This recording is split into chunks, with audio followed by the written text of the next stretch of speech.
do Correio da Manhã.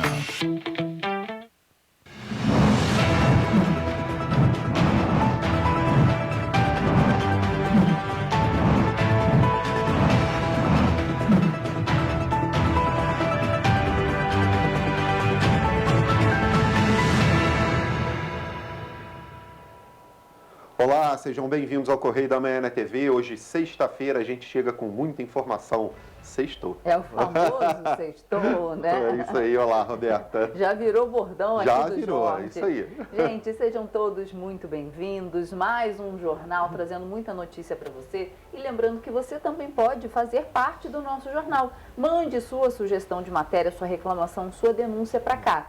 Temos o nosso e-mail como canal de comunicação com você, está aí na sua tela, tvccorreiodamanhã@gmail.com, e também o nosso WhatsApp, que é super fácil, tenho certeza que até você já decorou, né? DDD 24, porque estamos em Petrópolis, 993234567. E olha, tem as nossas redes sociais também para você participar com a gente ao vivo e acompanhar toda a programação da TVC. A TV do Correio da Manhã está na sua tela, nosso Facebook, YouTube e Instagram.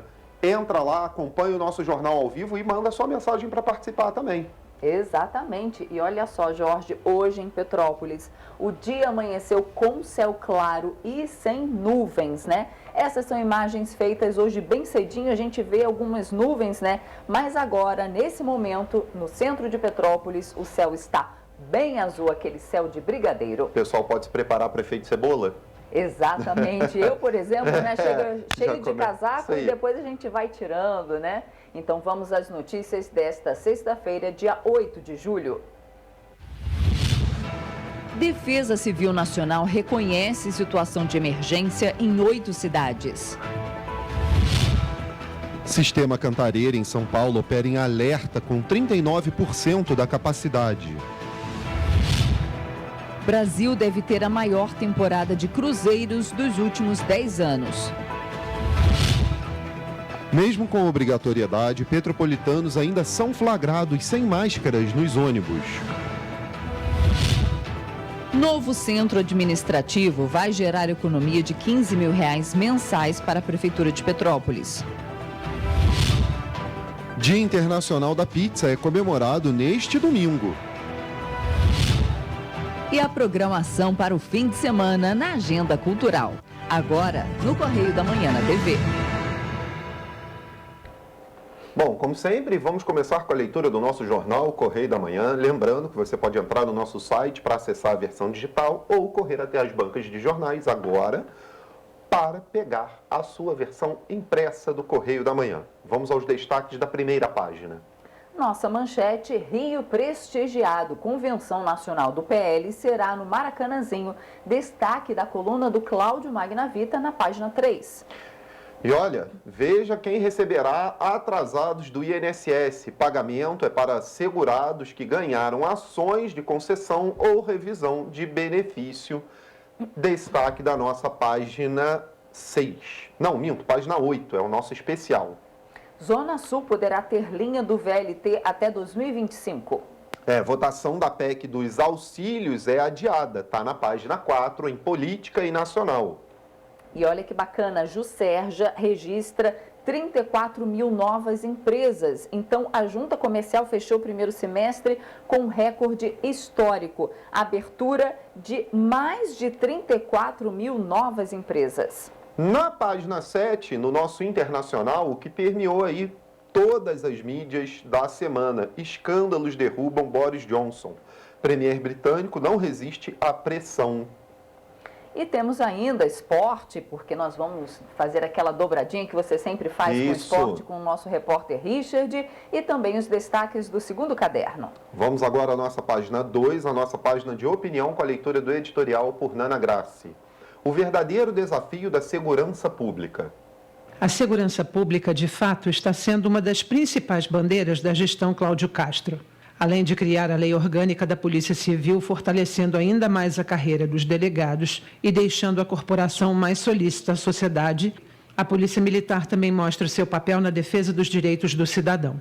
As ações noturnas na Praia do Recreio na última quarta-feira, para coibir novos festivais de pipas juntamente com a Guarda Municipal, provam que a corporação não está alheia aos anseios da população por uma cidade mais justa e limpa. Recentemente, uma operação do 31º Batalhão de Polícia Militar apreendeu várias pipas, carretéis e outros equipamentos de jovens exatamente no Recreio, um bairro charmoso, mas que está sofrendo com o crescimento urbano acelerado, principalmente depois dos Jogos Olímpicos Rio 2016, com a Transolímpica ligando a região com a Zona Norte, Avenida Brasil e Baixada Fluminense. Nas décadas de 80 e 90, e quando a Barra teve um grande boom imobiliário, muitas terras foram tomadas pelas grandes empreiteiras, fazendo com que os investimentos passassem para o Recreio, que, nos anos 2000, começou a ter um novo crescimento de condomínios e da população. A criação do sistema BRT, primeiro com a Transoeste, depois com a Transcarioca e Transolímpica, o bairro que antes era pacato para quem morava passou a sofrer visitas de pessoas de outras regiões da capital, trazendo mais balbúrdias ao bairro.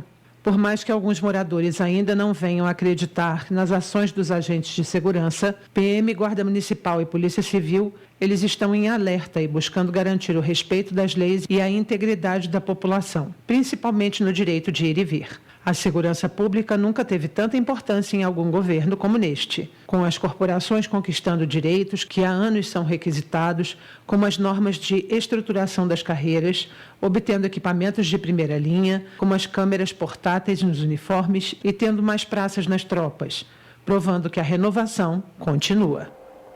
Vamos à página 3 com a coluna do Magna Vita.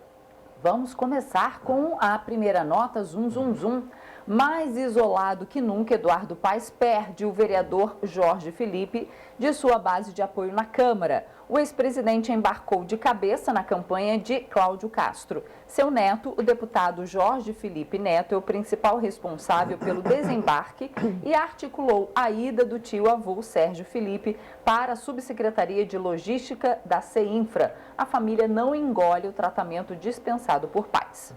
E olha só, nas fotos ali em destaque, o governador com várias autoridades, mas sobre uma praça que finalmente saiu do papel. Antônio Pedro Figueira de Melo juntou os pesos pesados para concretizar uma promessa da concessionária do metrô da Gávea. A entrega de uma praça no local que serviu de estacionamento de serviço durante a obra da estação aos moradores da região. Passados 6 anos da promessa do Estado e da concessionária, o governador Cláudio Castro bateu ontem o martelo e autorizou a Rio Trilhos a realizar a praça. Além de Castro, estavam presentes o secretário de Transportes, André Luiz, o presidente da Rio Trilhos, Gilberto Gueiros, o presidente da Câmara Municipal, Carlos Caiado, e o presidente da Amagávia, René Rasenclever, a representante da concessionária Rio Barra, além de moradores também ali do bairro. Então, agora a praça vai sair, não vai ser mais um pátio de estacionamento. Temos também outras fotos aí que você confere, né? Vendo a nossa edição ou nas bancas ou no nosso site.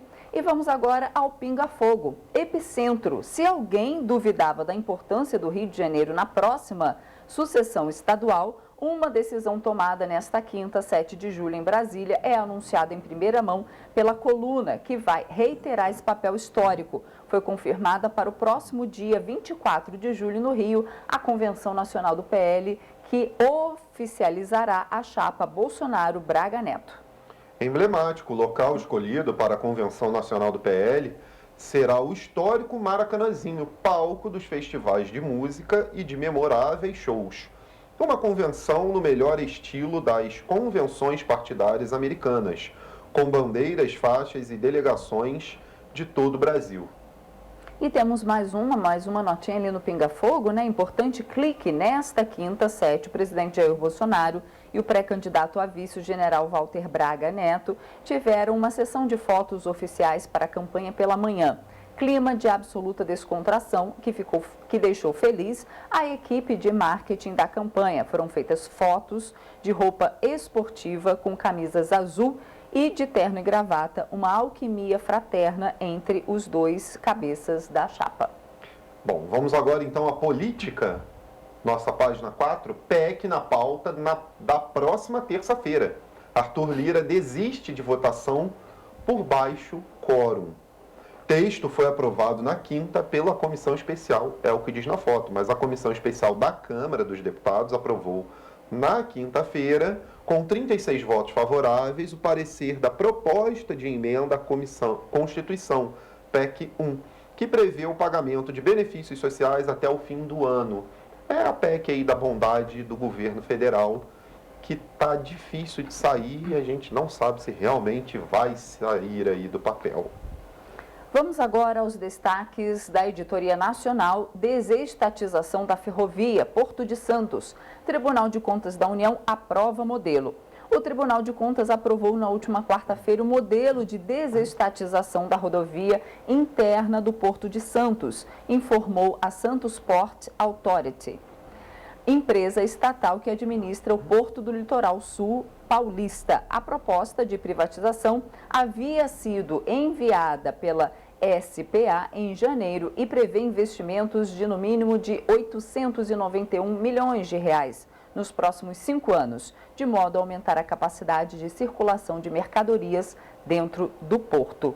Então, aí na foto a gente tem a capacidade atual atingirá a saturação entre 5 a 10 anos, é o que diz a estatal. E olha, na página 5, Estado do Rio, Prefeitura de Niterói busca parcerias com a Dinamarca. Ajuda com o país nórdico é para projetos na área de saúde. Prefeito Axel Grael mostra a cidade ao embaixador Nicolai Pritz, aí na foto da página 5. Prefeito de Niterói, Axel Grael, esteve em um encontro na quinta com o embaixador da Dinamarca, Nicolai Pritz, para uma possível cooperação entre os dois países em relação a ações ligadas ao diabetes. A reunião aconteceu com a presença do secretário de saúde da cidade, Rodrigo Oliveira, e representantes de uma farmacêutica dinamarquesa. Ainda nessa página, outro destaque: Volta Redonda será sede de hospital veterinário. A Prefeitura de Volta Redonda, por meio do Instituto de Pesquisa e Planejamento Urbano, definiu o projeto para a construção do Hospital Veterinário Regional. Olha que bacana! A unidade será implantada por parceria entre o município e o governo do estado, para atender todo o Médio Paraíba. A Prefeitura vai doar o terreno e fazer o projeto, enquanto o estado será responsável pelo processo de licitação, fiscalização e manutenção da unidade. O hospital terá 600 metros quadrados de área construída, com ambulatório, sala de cirurgia para procedimentos emergenciais e eletivos como castração, 4 consultórios, sala de raio-x e ultrassom, laboratório para exames de sangue e tem um outro exame aqui, coprológico, local para... Não, esse aqui é o local, né? Coprológico, que é o local para internação de cães e gatos, além de área administrativa e refeitório. Muito bacana essa iniciativa, porque temos muitos, né, em todas as cidades, né, brasileiras, muitos animais de rua, né, que muitas vezes são atropelados, têm que ser resgatados por protetores, porque é difícil um poder público ter alguma política efetiva em ajuda aos animais. E a política de saúde pública também, né? Exatamente. Deveria ser feito com mais frequência. Então, a Prefeitura de Volta Redonda, sim, está de parabéns. Vamos agora à página 6, com o destaque do Rio de Janeiro. E eu já começo ali falando de VLT entre Botafogo e Gávea. Segundo a Prefeitura, trecho deve ser inaugurado em 2025. Ilustração do VLT na Voluntários da Pátria, em Botafogo, é a foto. Para quem não conhece, a Voluntários da Pátria é uma das principais vias de Botafogo. O prefeito do Rio, ele quer tirar o BRT e colocar o VLT nessas vias maiores do Rio de Janeiro para começar a desafogar trânsito e também colocar a cidade em melhores perspectivas para turismo. No caso aqui, olha, serão... Ao longo de 15 anos, a Prefeitura vai substituir os veículos de corredores Transcarioca e Transoeste do BRT pelo sistema de trilhos. A primeira parte do projeto tem previsão de começar já ano que vem, ligando o metrô de Botafogo à Gávea. Vamos então à nossa página de economia. Poupança tem saque recorde. Retiradas em contas superaram os depósitos em 50,5 bilhões de reais. Então, nos 6 primeiros meses do ano, as saídas de recurso na modalidade somaram mais de 1 trilhão de reais, enquanto os depósitos totalizaram 1,75 trilhão. Esse é o maior volume de resgate para o período da série histórico do Banco Central. Gente, lembrando a vocês que a edição de hoje é uma edição de final de semana do nosso jornal, sexta, sábado e domingo. Todo final de semana ele vai estar online e nas bancas. Você pode entrar no nosso site, jornalcorreiodamanhã.com.br, acessar, se cadastrar e ter acesso à nossa versão digital. Ou ir até as bancas de jornal e pegar a nossa edição impressa agora. Esses foram os destaques do Correio da Manhã na TV de hoje. E a gente faz agora um rápido intervalo e na volta você vê que novo perfil da plataforma gov.br facilita o acesso a informações para aposentados. E você vai ver também, Infogripe aponta tendência de crescimento dos casos de síndrome respiratória aguda no país. O Correio da Manhã volta já.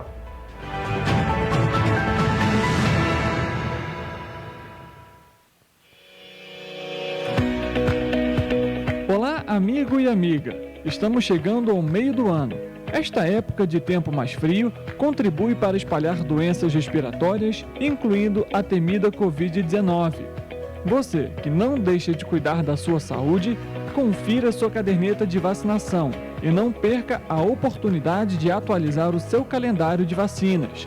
É simples e faz bem a você e a quem vive ao seu redor. Acesse o site novaiguaçu.rj.gov.br. Procure o ponto de vacinação mais próximo e tome todas as doses recomendadas para a sua idade. Não perca tempo, pegue a sua caderneta e coloque a sua vacina em dia. Aproveita e confere a caderneta de toda a família também, tá? Juntos vamos seguir vencendo a Covid-19. Não vacile, vacine. Prefeitura de Nova Iguaçu.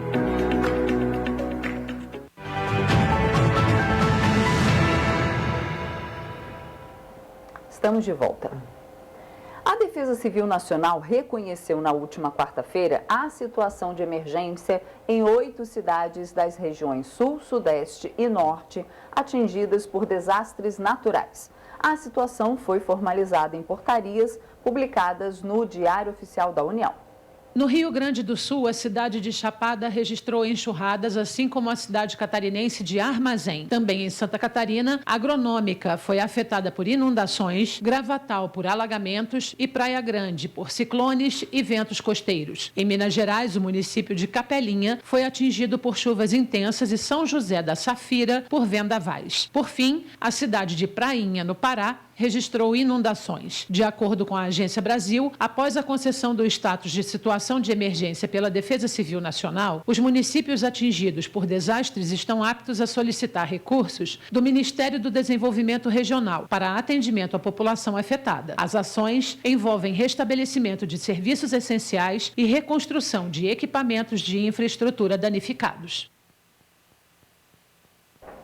E olhem só, o Cantareira, sistema que abastece a região da Grande São Paulo, opera com apenas 39% de sua capacidade em nível de alerta. Esse é o nível mais baixo do reservatório para o mês de julho, desde 2015. O sistema vem operando em nível de alerta abaixo dos 40% da sua capacidade desde o dia 28 de junho. Há um ano, o volume do Cantareira era de 44,25%. O maior reservatório da região metropolitana de São Paulo é responsável pelo abastecimento de água para 46% da população. Em julho de 2013, poucos meses antes do estado de São Paulo enfrentar a sua maior crise de abastecimento, o sistema Cantareira operava com volume de 56,30%, acima do que está sendo registrado hoje. Apesar disso, a Sabesp nega a possibilidade de crise de abastecimento, mas orienta o uso consciente da água em qualquer época, em todos os municípios em que opera, disse a companhia por meio de nota. Os demais mananciais que compõem o Sistema Integrado Metropolitano estão com um volume total armazenado nos mananciais que abastecem a região metropolitana de São Paulo em 53,8%. Em julho de 2013, pouco antes da crise hídrica,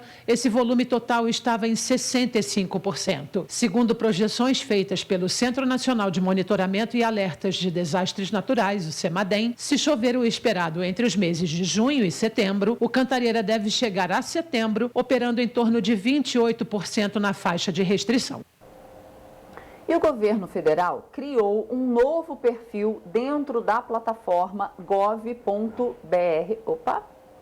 para os aposentados e pessoas próximas à aposentadoria conseguirem ter acesso mais fácil e rápido a serviços e informações que eles tenham interesse, né? Quem nos traz as informações é o nosso repórter Richard Stoltzenburg. Ele está direto da nossa redação. Richard, conta pra gente isso aí. Isso mesmo, o objetivo é facilitar aí a vida dos próximos dali da aposentadoria e também dos aposentados. E a gente tem uma lista aqui do que é possível agora com esse novo perfil dentro do site gov.br. Ele começa, por exemplo, preparando a documentação. Lá, a pessoa que precisa da entrada na aposentadoria consegue todo o passo a passo, os documentos necessários em que ela vai precisar.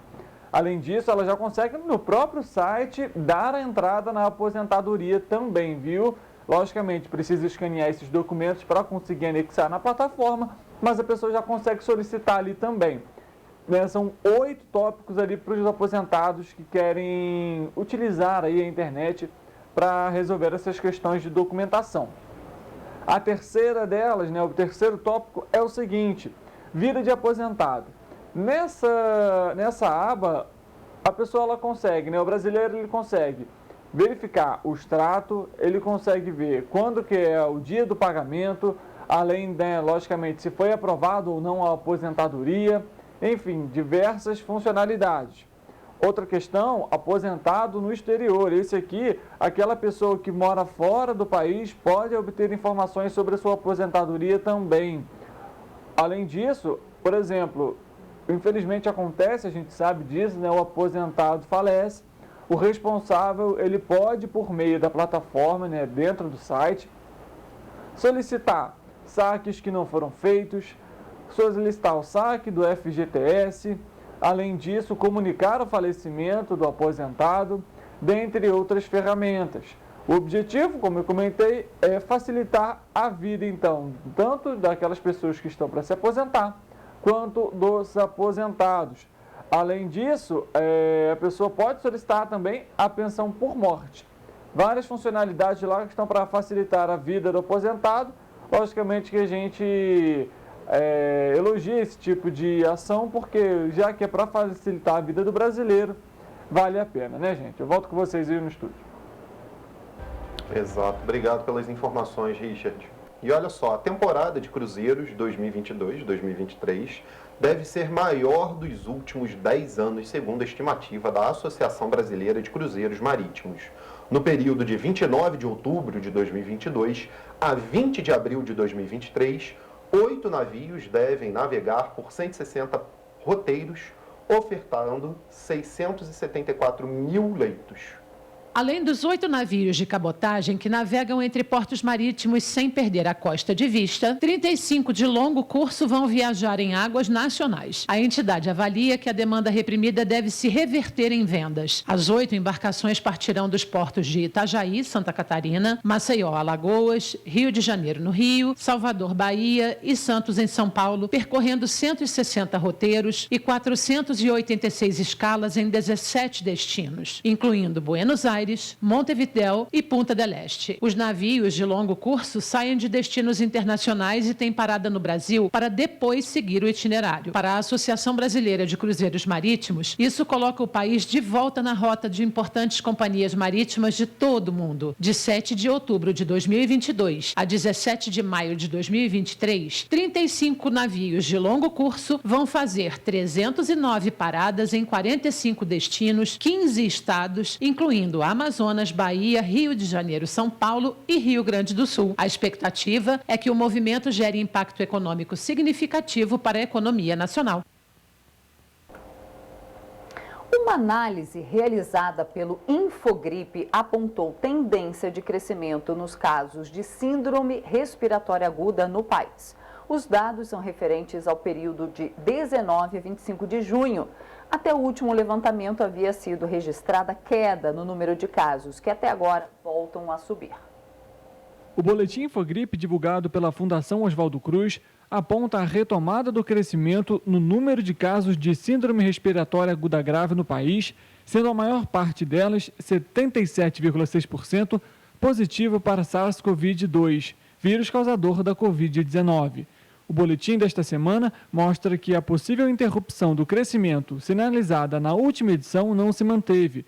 Do dia 19 ao dia 25 de junho, houve o crescimento tanto na tendência de longo prazo, considerados os casos das últimas 6 semanas, quanto na tendência de curto prazo, considerado as últimas 3 semanas. Me preocupa, até porque eu tenho rinite alérgica, então é bem preocupante mesmo.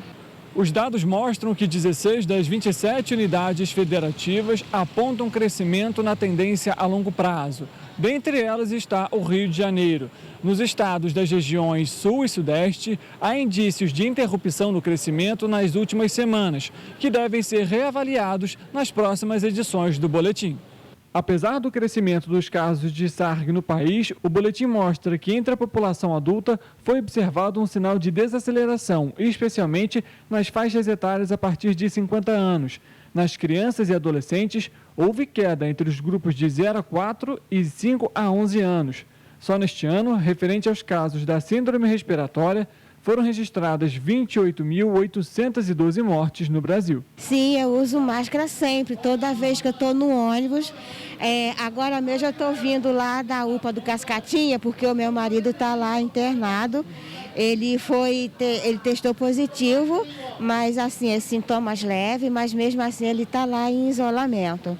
E a gente não pode visitar, a gente só foi lá para levar roupa, essas coisas, sei lá. Mas fora disso, eu tomo bastante cuidado. Eu estou sempre com álcool aqui na bolsa, máscara sempre.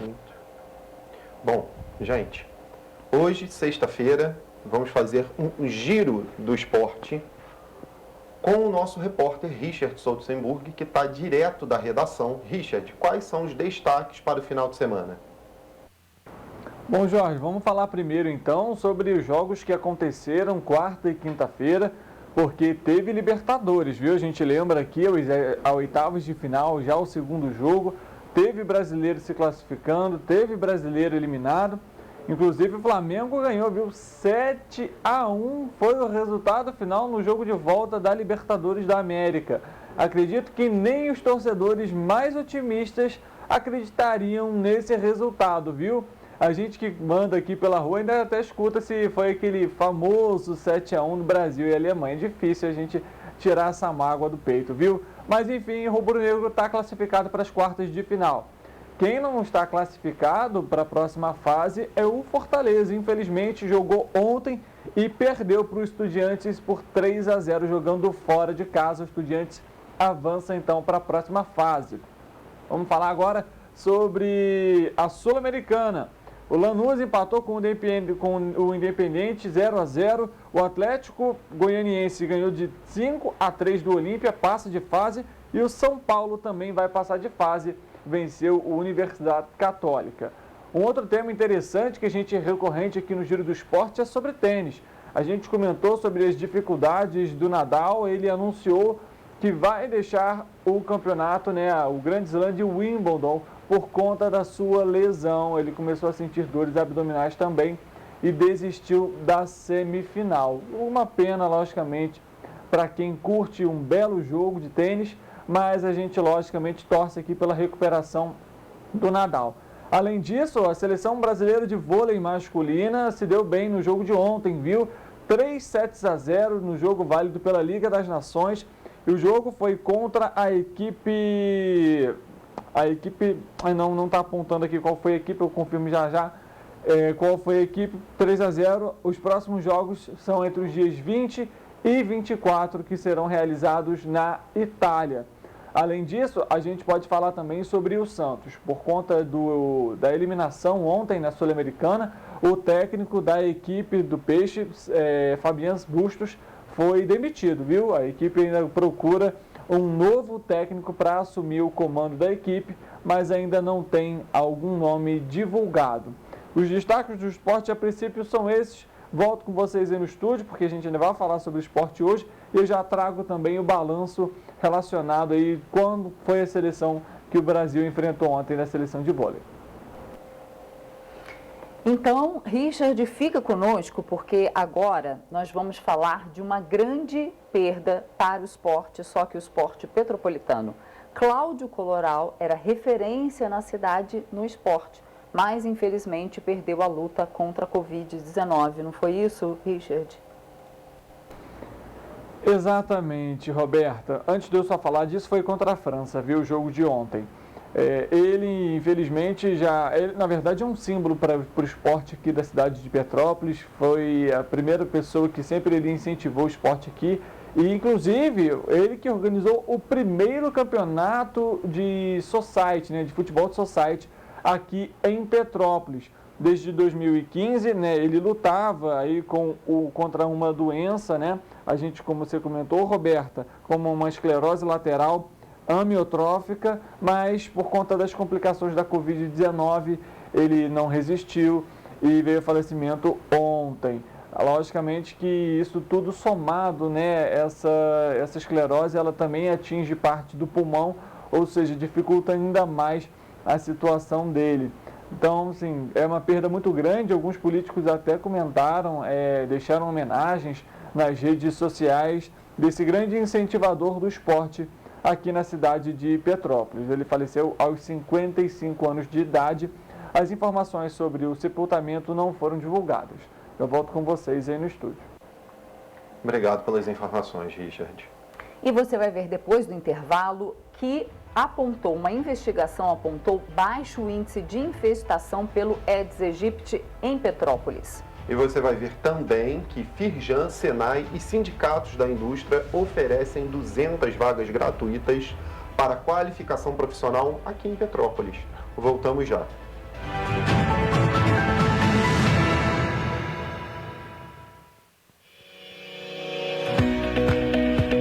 Olá, amigo e amiga. Estamos chegando ao meio do ano.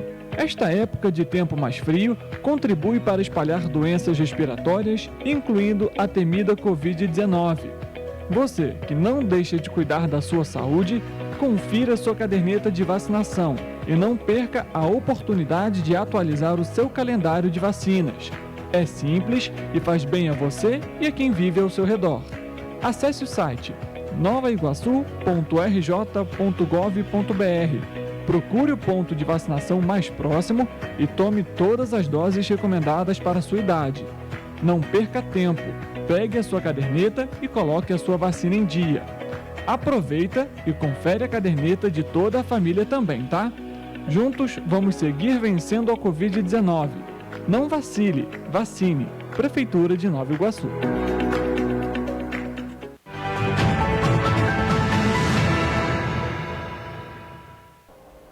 Voltamos. Olha só, antes de começar o bloco, eu vou dar uma notícia que chegou agora sobre a BR-040, gente. Vou ler aqui para vocês. Subida da Serra de Petrópolis, operando em meia pista, na altura do quilômetro 93, sentido Juiz de Fora, devido a um tombamento de carreta com carga de latas. Vítima foi liberada no local, trecho com lentidão no momento. A BR-040 tem trânsito lento em Duque de Caxias, no sentido Rio, entre o quilômetro 121 e quilômetro 125, na saída para a Avenida Brasil, devido a intenso fluxo de veículos. Então, você que está indo no sentido Juiz de Fora, muita atenção, porque teve um tombamento de uma carreta com latas. Daqui a pouco vai estar liberado. Esse sentido Rio, para quem está ali perto ali da Baixada, de olho também, fluxo intenso de veículos, então tira o pezinho do acelerador, viu, gente? Vamos descer devagarzinho com segurança. Vamos agora às notícias do nosso segundo bloco aqui. Mesmo com um decreto que determina a obrigatoriedade do uso de máscaras em Petrópolis, muitos petropolitanos ainda infringem a orientação para o uso nos transportes públicos. 35 dias após o decreto da Prefeitura de Petrópolis, que aumenta as restrições contra a Covid-19 e outros vírus, como a influenza, muitos petropolitanos ainda se sentem confortáveis para ficar sem a máscara na rua, mas ainda é preciso ficar atento. Queria ressaltar ainda a importância da utilização das máscaras, principalmente dentro dos ônibus. A gente vive um outro outro momento da pandemia. Mas esse vírus tem uma capacidade de transmissão e de infecção muito grande. Eu costumo sempre dizer, esse vírus é um vírus para não se pegar. Então, eu peço encarecidamente, né, que a nossa população use máscara nos ônibus. Obrigado a todas e a todos. Para alguns petropolitanos em locais abertos, o uso não se faz tão necessário, mas ao entrar no transporte público, a forma de se proteger é com a máscara no rosto. Sim, os casos ainda tá muito grave ainda com a pandemia. O pessoal acha que amenizou, mas né, o pessoal ainda tem que tomar as providências ainda, né? As medidas, né? Usar gel, usar máscara. Por causa da Covid, né? Que não acabou ainda e, né? Tá dando muita doença ainda, então a gente tem que usar, né? Ao passar pela rodoviária do centro, não é difícil encontrar filas com a maioria dos passageiros sem máscara. Até mesmo alguns funcionários das empresas não têm utilizado. Mais uma vez, a Prefeitura de Petrópolis determinou o uso obrigatório de máscaras em transporte público, escolas e locais fechados. No entanto, basta pegar algum coletivo para notar que nem todos os passageiros utilizam o acessório de segurança. A determinação para o uso das máscaras foi adotada com base no boletim epidemiológico da cidade. Apesar da diminuição de óbitos desde o início da vacinação, alguns passageiros optam por permanecer com uma proteção, até mesmo fora dos ônibus. Com certeza, é necessário sim. Eu não deixo de usar não. Estou me protegendo e protegendo os outros, né? Por conta das temperaturas mais baixas, além da Covid-19, alergias e outras doenças são mais comuns nesta época do ano. Por isso, medidas preventivas como evitar aglomerações, usar álcool em gel e a máscara em locais fechados ou de pouca ventilação são bons aliados. E tem uma resposta aí do Cetanspetro, não é? Na verdade não tem, né? Não tem, né? A nossa equipe questionou o Cetanspetro em relação ao uso de máscaras nos coletivos e se iria fiscalizar, né, passageiros e também os funcionários que não estão utilizando a máscara, né? Só que até o momento o Cetanspetro não se pronunciou. Ou seja, não tinha resposta. Não. Então, olha só, o novo centro administrativo da Prefeitura de Petrópolis, que vai ser instalado no Hipershopping do Alto da Serra, vai gerar uma economia de R$15 mil mensais para o município. As secretarias que ficam hoje na Avenida Barão do Rio Branco estão em um prédio alugado pela Prefeitura, que já está com a estrutura comprometida há anos. Com estrutura insuficiente, antes mesmo do incêndio que atingiu o primeiro andar do prédio em 2020, o centro administrativo da Prefeitura, hoje localizado na Avenida Barão do Rio Branco, vai ser transferido para o Hipershopping no Alto da Serra. A decisão se tornou ainda mais necessária após as chuvas que atingiram a cidade no início do ano e comprometeram ainda mais a estrutura do primeiro andar. A mudança vai gerar economia de R$15 mil para o governo municipal. O entendimento de que aquele local não tem mais condições de abrigar os nossos servidores. E mais do que isso, ainda existe uma situação psicológica dos nossos servidores que lá trabalham, né? Infelizmente não é só dos servidores, mas acho que de toda a população, que em havendo qualquer chuva, né, a expectativa de acontecer mais algum alagamento naquele local e todos ficarem isolados, como ficamos no dia 15 de fevereiro. O aluguel mensal do imóvel na Avenida Barão do Rio Branco é de R$55 mil. Porém, existe um processo protocolado na Secretaria de Administração, a pedido dos proprietários do imóvel, de que este valor aumente para R$96 mil, já que não houve reajuste desde 2016. O centro administrativo na Barão do Rio Branco está sendo alugado pela Prefeitura desde 2016 e, com o passar dos anos, foi abrigando mais secretarias. Após o incêndio de 2020, nenhuma reforma foi realizada. Apenas parte do primeiro andar e o local atingido foram interditados. Contando as secretarias que hoje estão no centro administrativo, mais o aluguel da Secretaria de Meio Ambiente, que fica na Avenida Queller e também vai ser transferida para o Hipershopping, a soma dos aluguéis mensais é de R$117 mil. A nova estrutura vai ter aluguel de R$102 mil. Naquele espaço, né, nós vamos ter que levar todos esses equipamentos públicos, nós vamos retirar da Barão do Rio Branco as 3 secretarias que lá estão, vamos retirar a Secretaria de Planejamento que está na Rua 16 de Março, num prédio que é público, mas que não tem acessibilidade, né? O teu telespectador deve saber exatamente onde que é, ali na 16 de Março, já funcionou a Secretaria de Fazenda. Vamos levar a Secretaria de Meio Ambiente, que está na Avenida Queller, que tem um aluguel hoje na ordem de R$21 mil. e aí a gente vai reunir todas essas secretarias. O acordo entre a Prefeitura e os proprietários do novo espaço no Hipershopping foi de que a obra no local, na ordem de R$4 milhões, ficaria pronta em 4 meses, podendo ser inaugurado até dezembro. O novo centro vai abrigar as secretarias de Obras, Administração, Saúde, Assistência Social, Meio Ambiente, Desenvolvimento Econômico, Planejamento e parte do gabinete do prefeito. O local também vai contar com um auditório. Bom, o Rio Quitandinha, em Petrópolis, a partir do trecho da rua Coronel Veiga e final da rua do Imperador, vai ganhar sensores para o monitoramento de inundação. A Prefeitura de Petrópolis recebeu nesta terça-feira equipes técnicas que realizaram as primeiras análises das áreas que vão receber os equipamentos. Como forma de reforçar as ações de prevenção e segurança das ruas em dias de fortes chuvas, a Secretaria de Defesa Civil de Petrópolis acompanhou os técnicos da startup Weagle do Rio de Janeiro durante uma vistoria que vai possibilitar a implementação de sensores de monitoramento de inundações, que vão funcionar a partir da rua Coronel Veiga até o fim da rua do Imperador, em Petrópolis. A instalação dos sensores tem uma fundamental importância para você fazer uma aferição da velocidade do rio e você conseguir, sim, fazer um estudo de vazão desse rio para, a partir daí, entender quais são os protocolos que serão adotados. Então, a instalação dos sensores de cheia são importantes para que você traga uma avaliação técnica justamente da condição de alagamento, para que você possa estabelecer um protocolo correlacionando o volume de chuva e o tempo de inundação. Os sensores vão funcionar com a tecnologia de raios infravermelho. Essa tecnologia permite uma análise mais profunda e uma resposta mais rápida para as chances de transbordamento. Algumas das ações estão previstas para já funcionar no próximo verão, então é importante que essas soluções, elas que estão em teste, elas consigam se tornar eficientes para que a gente consiga atender a população o mais rápido possível. Então, a gente acredita que já no próximo verão, algumas das soluções estarão já em funcionamento. Os trechos avaliados para a implementação dos sensores já são monitorados por câmeras do Centro Integrado de Monitoramento e Operações de Petrópolis. Este tipo de equipamento já é utilizado no Rio de Janeiro desde 2019, pelo Centro de Operações, para o monitoramento de áreas com risco de inundações. Essa parceria já acontecia desde o ano passado.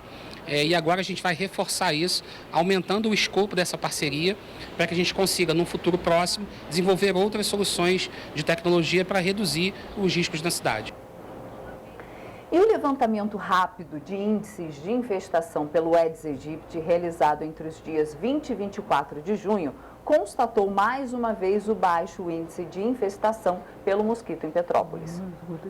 No período, foram visitados 5.102 imóveis, entre o 1º e o 5º distrito de Petrópolis, e o nível de risco de infestação predial foi de 0,25%, o que representa uma redução de 0,50% em relação ao estudo anterior, feito em abril. A taxa aceitável pelo Ministério da Saúde é de 1%. As equipes de agentes de combate a endemias da Coordenadoria de Vigilância Epidemiológica visitaram residências, terrenos baldios, comércios e outros. A expectativa inicial era de que 4.754 imóveis fossem percorridos. O trabalho de combate aos vetores e de orientação à população é desenvolvido durante todo o ano e intensificado durante o Lira. São 138 agentes de combate a endemias que fazem visitas domiciliares em todo o território, trabalhando na prevenção e eliminação de focos do mosquito. A próxima etapa do Lira deve acontecer entre os dias 3 e 6 de outubro. Por meio da ação, é possível determinar o índice de infestação do mosquito transmissor da dengue, zika e chikungunya.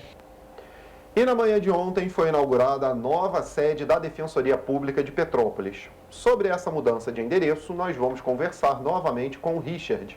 Richard, onde é o novo local? Bom, vai ficar agora na rua Buenos Aires, viu, Jorge? Lá no número 53, que é aqui no centro da cidade. A inauguração foi realizada ontem por volta das 10 horas da manhã, inclusive contou com muita emoção, viu? porque teve a homenagem a Maria Eduarda, que era uma das estagiárias da Defensoria Pública e que foi uma das vítimas das 241 pessoas que morreram aqui na cidade de Petrópolis por conta das tragédias, das chuvas de fevereiro e de março. A gente lembra aqui, de acordo com a Defensoria Pública, o novo espaço vai trazer mais comodidade e também a acessibilidade, tanto aos funcionários quanto à população de modo geral. O terreno tem cerca de 400 metros, é uma área grande e conta com 2 prédios, além de um anexo. A área também atende essas normas de acessibilidade, como eu comentei, e conta com banheiros adaptados para pessoas com deficiência.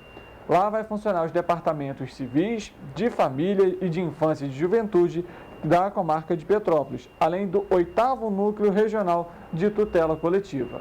Eu volto com vocês aí no estúdio. Obrigada, Richard.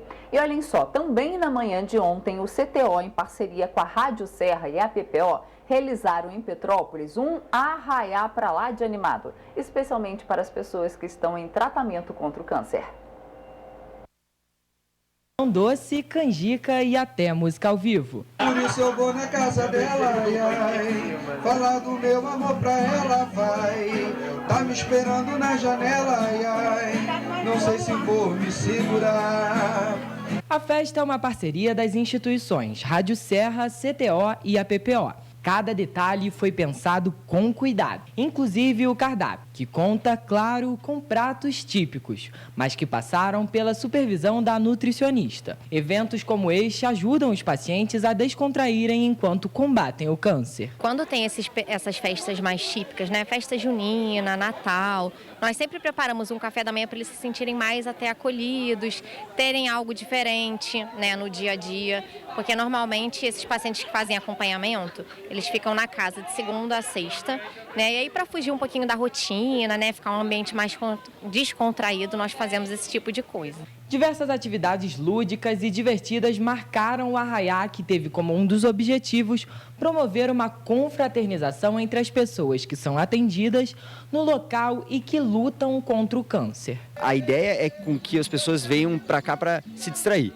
para celebrar, para estar juntos, para poder ver como durante o tratamento a vida consegue seguir mais perto de uma normalidade e não só na sofrência. É uma união onde a gente traz divertimento para os pacientes, para a família dos seus pacientes, onde a gente traz um café da manhã com um pouco mais de alegria para os pacientes que estão em tratamento.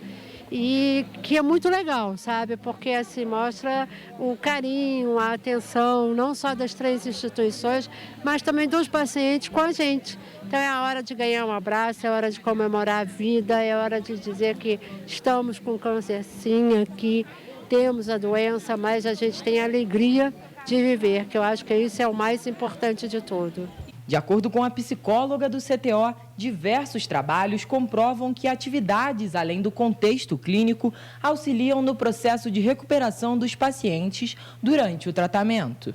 O paciente consegue sair da quimioterapia ou da radioterapia e ver que a vida continua e que há alegria e que isso faz parte da vida dele também, E que isso é que vai ajudar ele a enfrentar as adversidades, porque ninguém está livre de nada. E olha só, a Prefeitura de Nova Friburgo deu início às obras no imóvel da Unidade Básica de Saúde Dr. Valdir Costa, em Conselheiro Paulino.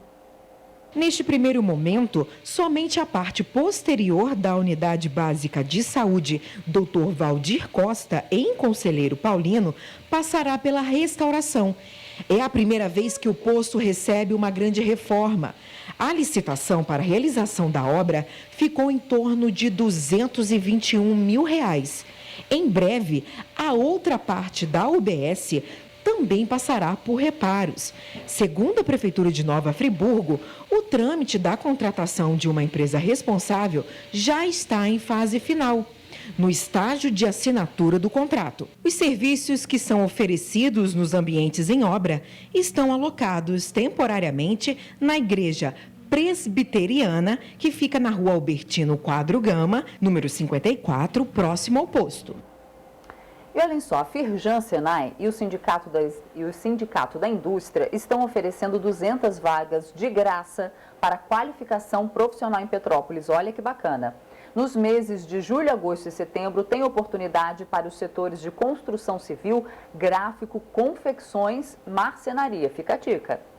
A Firjan Senai, em parceria com os sindicatos da indústria, está com inscrições abertas para 200 vagas gratuitas em cursos de aperfeiçoamento e qualificação profissional para os meses de julho, agosto e setembro em Petrópolis, para os setores de construção civil, gráfico, confecções e marcenaria. O início, o turno e a carga horária variam de acordo com o curso escolhido. As aulas vão ser ministradas nas unidades do Bingen e do Centro. Os cursos de qualificação profissional são voltados para o desenvolvimento das competências e a formação de um perfil profissional de jovens e adultos.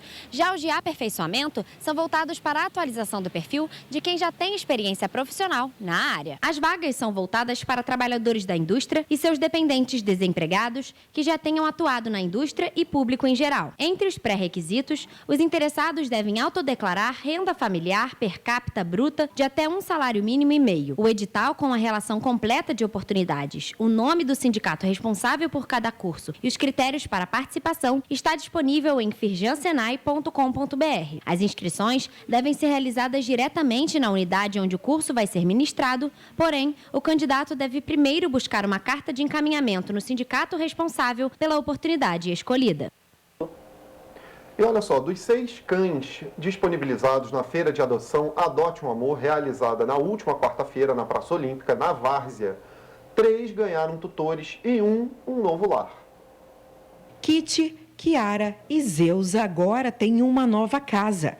Os cachorros estavam sob a guarda da prefeitura no Centro de Triagem Animal do setor de controle de zoonoses, no Fischer, em Teresópolis. A iniciativa é da Coordenadoria de Proteção e Bem-Estar Animal, que garantiu o transporte dos animais após as doações terem sido formalizadas. Os interessados em adotar assinam um termo de responsabilidade e podem levar o cachorro na hora. E olhem só, uma fêmea gato do mato e seu filhotinho foram flagrados por câmeras do projeto Aventura Animal no Parque Estadual dos Três Picos, em Nova Friburgo. A unidade de conservação é administrada pelo Instituto Estadual do Ambiente. As imagens foram capturadas no dia 24 de junho por uma armadilha fotográfica instalada em uma trilha do Parque Estadual dos Três Picos, em Nova Friburgo. O projeto Aventura Animal tem o objetivo de monitorar diferentes animais silvestres que vivem na região. Todo o material capturado pelas 20 câmeras do projeto é utilizado para pesquisas e também para sensibilizar a população sobre a importância da preservação do meio ambiente. Com área aproximada de 65.133 hectares, o parque abrange partes dos municípios de Teresópolis, Guapimirim, Nova Friburgo, Cachoeiras de Macacu e Silva Jardim, todos na região serrana do Rio. Dentre os limites dessa unidade de conservação, encontra-se o mais elevado índice de biodiversidade do estado do Rio. Muito legal, né? Bom, vamos saber como é que fica o tempo para o final de semana? Vamos. Então, a previsão do tempo para as cidades que compõem a nossa área de cobertura é de céu claro, podendo passar a parcialmente nublado, sem previsão de chuva. As temperaturas vão variar entre mínima de 11 e máxima de 25 graus em Friburgo, Petrópolis e Teresópolis. 11,29 em Paraíba do Sul, 11,26 em Pati do Alferes e entre 12 e 29 graus em Três Rios. E agora temos o quê, então? Nossa, olha só, no dia 10, né? De julho. Mamma Mia, né? Opa, é isso aí, comemorado o Dia Internacional da Pizza. São mais de 30 anos de história da comida italiana que caiu no gosto dos brasileiros. Desde o ano de 1985, no dia 10 de julho, é comemorado o Dia Internacional da Pizza. Já são 31 anos desta celebração deliciosa. Ninguém sabe ao certo a história da comida. Alguns acreditam ter começado há mais de 6.000 anos com os egípcios, que foram os primeiros a misturar farinha com água.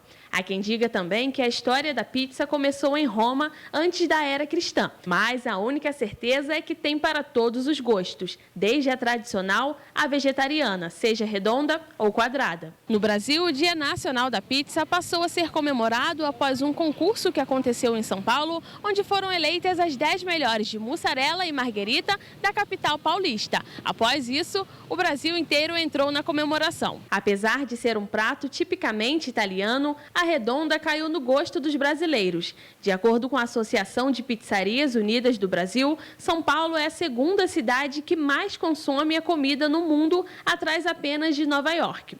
Para se ter uma ideia, o Brasil produz cerca de 1 milhão de pizzas por dia e mais de 500 mil só na capital paulista. E claro que os moradores de Petrópolis não poderiam ficar de fora como apreciadores da massa. Eu gosto de 4 queijos com 3 porquinhos. Gosto, mas não posso comer muito. Por quê? Sou diabético. E qual a sua preferida? Marguerita. Bolonhesa. Portuguesa. E aí, deu qual a sua até predileta? fome, né? Ih, tem várias, 4 queijos, gorgonzola, tem várias. Deu até fome. Deu até Pô. fome. Gente, nossa agenda cultural, confira a programação.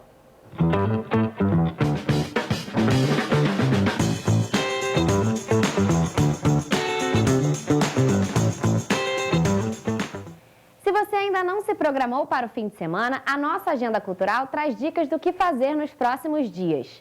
Na Casa de Shows Calçada da Fama, hoje é dia de O Baile é Nosso, com muitas atrações. A festa comemora os 9 anos de The Funk, com John BXD, Pelé Mil Flows, Ana Guilherme, Jefinho e Lil Beats. Os ingressos podem ser comprados pelo site simpla.com.br. Na Casa Vintage 67, o antigo Tamboatá, em Itaipava, hoje vai ter a Arraiá da Medicina Veterinária. A música fica por conta de MC Roger e a dupla Fabrício e Gabriel. O evento começa a partir das 8 horas da noite.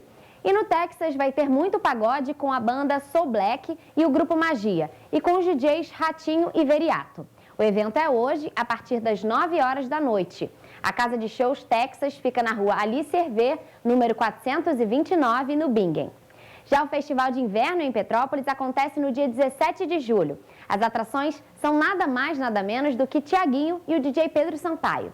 As vendas já estão abertas e os ingressos podem ser comprados pelo site bilheteriadigital.com. Em Nova Friburgo está acontecendo até este domingo a exposição dos estudantes da educação de jovens e adultos do projeto com o tema Bordando Bilhetes, Cartas, Poesias, o que vida e o que ainda quero ver no Cadima Shopping. O trabalho foi realizado dentro de sala de aula e é baseado no livro A Menina que Bordava Bilhetes, de Lenice Gomes. A exposição é gratuita. E para celebrar os 131 anos de Teresópolis, que foi comemorado na última quarta-feira, a Secretaria de Esportes e Lazer está preparando uma programação especial com atividades físicas para todos os gostos. O evento vai ser realizado no próximo sábado, na Praça Olímpica Luiz de Camões, das 8 horas da manhã ao meio-dia. Vão ter jogos de futsal, treinamento em circuito, yoga, judô, entre outras atividades. Em Partido Alferes, o Arraiá na Praça pretende agitar o final de semana. O evento vai ser realizado na Praça Jorge Jacob Abdui, entre hoje e domingo, com muita animação e atrações como quadrilha, fogueira, comidas típicas, quentão, show ao vivo e sorteio de brindes para as pessoas vestidas a caráter. A entrada do evento é gratuita. E no domingo acontece a segunda etapa do ranking de Enduro Equestre, Circuito das Videiras, em Partido Alferes. O evento acontece no Aras do Vale, no Vale das Videiras, que é divisa com Petrópolis. Além da cavalgada, vai ter muita música, restaurante e, claro, premiações. As inscrições e mais informações podem ser adquiridas no site provaequestre.com.br. No sábado e no domingo, a Praça da Liberdade em Petrópolis vai arrastar o pé no Festival Serra Forró. O melhor da Serra e do Forró juntinhos. Em dezembro de 2021, o forró foi reconhecido como Patrimônio Imaterial Nacional pela sua relevância na identidade da cultura brasileira. E por isso, a primeira edição do Serra Forró vai ter muita música com a banda Os Improváveis, Forró do Aguinaldo, Trio Dona Flor, Ziriguidó e Tribo de Gonzaga, além de comida alemã, produtos do Nordeste e muita cerveja artesanal. Hoje o evento começa a partir das 8 horas da noite e no sábado, a partir das 11 horas da manhã. O evento tem entrada gratuita. E ainda em Petrópolis, neste fim de semana, vai ter Feira Deguste. Esta edição da feira foi feita especialmente para quem gosta de gastronomia, cerveja artesanal e do estilo musical mais ouvido da Degusta, o rock and roll. Hoje a feira rola a partir das 6 horas da tarde e amanhã a partir das 11 horas da manhã na Praça da Águia. A entrada também é gratuita. Mais uma edição do festival itinerante dedicado aos amantes de chocolate acontece neste fim de semana em Petrópolis. O evento vai reunir doceiras, confeiteiras e chocolateiras da cidade, café, apresentação de música e artesanato, além de parquinho para as crianças. O evento acontece na Avenida Ipiranga, número 846, no centro, das 9 horas da manhã às 8 horas da noite. O evento é gratuito. E neste fim de semana vai ter muita festa julina na cidade. Tem programação na Rua Tereza, que vai até o dia 23 de julho, tem arraiá no Castelo de Itaipava e também no Vale das Videiras. Todos os eventos têm entrada gratuita.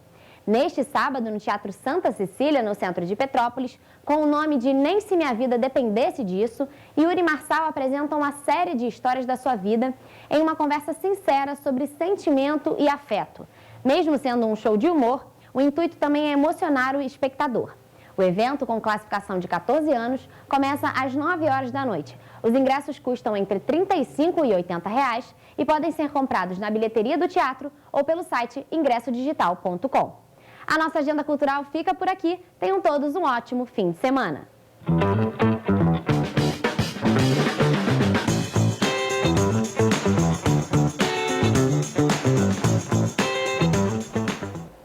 Gente, por hoje a gente fica por aqui. Até segunda, a partir das 7h30. Tchau, tchau. Tchau.